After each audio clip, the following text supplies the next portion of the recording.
Rallo, hvad vil I gøre anderledes i forhold til sidste gang I mødte Viby på hjemmebane, hvor I tabte 1-5?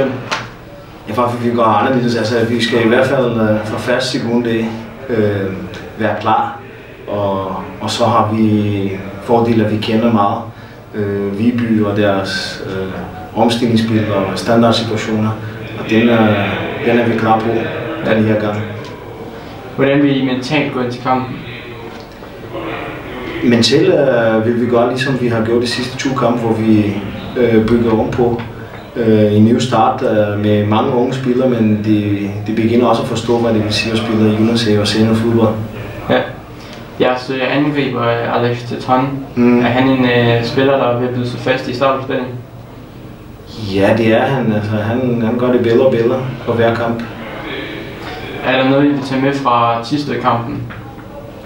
Jeg synes, der har været mange gode ting i forhold til, at vi står sammen, og vi begynder at forstå den måde, vi vil gerne spille på, som er lidt anderledes end tidligere. Så det vil jeg helt sikkert tage det med. Ja.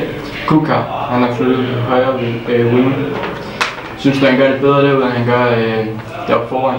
Ja, jeg synes, at Kuka gør det godt både i angriber og i wing, men på den måde, vi vil gerne spille den, altså det her gang, så tror jeg nok, han vil gøre det bedre lige på den her tidspunkt. Men altså, normalt er Kuka en angriber.